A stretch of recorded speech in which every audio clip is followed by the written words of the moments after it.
PowerPoint, cours 2. Nous allons faire un petit tour du propriétaire.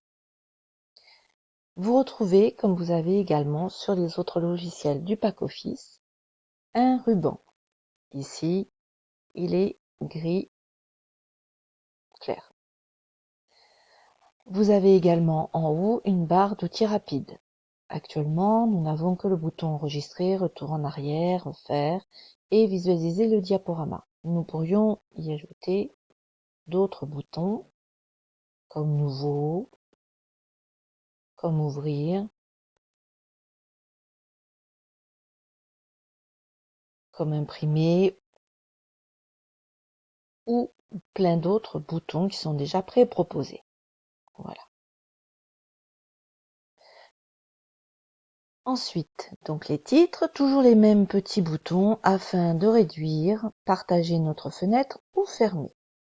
Comme nous sommes sur 365, vous remarquerez qu'il y a des boutons supplémentaires, notamment sur l'option d'affichage du ruban. Soit vous voulez le masquer, c'est-à-dire qu'on ne le verra plus, cette partie grise, soit vous affichez des onglets, ou soit vous affichez les onglets et les commandes. Pour l'instant, on le laissera tel qu'il est. Et ensuite, vous pouvez vous connecter sur votre version 365. Vous pouvez également partager votre version 365 et également effectuer des commentaires. Nous avons, comme habituellement sur les autres logiciels, si la fenêtre n'était pas suffisamment grande, un petit ascenseur, un curseur que l'on peut glisser en haut, en bas, et que l'on peut glisser également avec les petits triangles pour remonter ou pour redescendre. Nous avons deux curseurs en dessous afin de passer d'une diapositive à l'autre. Vous avez également ici la possibilité d'ajuster votre diapositive à la fenêtre, le zoom ou le dézoom, comme nous l'avions sur les autres logiciels, l'activation du diaporama, l'activation du mode lecture, qui sert peu, la possibilité d'afficher vos diapositives en mode trieuse de diapositives. Lorsque vous en aurez conçu plusieurs, vous verrez, elles seront toutes représentées par des petits rectangles que vous pourrez cliquer et glisser les uns entre les autres en fonction de ce que vous souhaitez faire.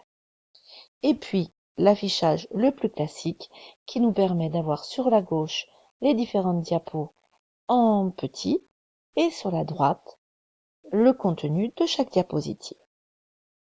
Vous avez ensuite un bouton qui s'appelle Notes.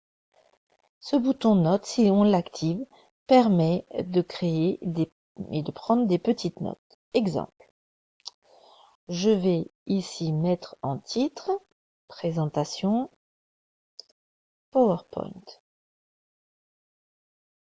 Je vais également ensuite rajouter un sous-titre en mettant mon prénom et mon nom. Catherine Ferrat. Je peux ici mettre un petit pense-bête sur cette première diapo. Parler uniquement de la création de PowerPoint. Si je poursuis sur la gauche, je vois que j'ai une diapositive sur une. D'accord? Nous avons fait notre premier tour de visite de propriétaire. Je vous laisse maintenant créer une première diapositive. Vous allez nommer cette diapositive présentation PowerPoint dans le sous-titre. Donc, pour la nommer, il suffit de cliquer dedans. Dans le sous-titre, me mettre votre prénom, votre nom de famille. Activer ensuite la zone Notes afin de pouvoir mettre dedans un commentaire quel qu'il soit. Je vous dis à très vite.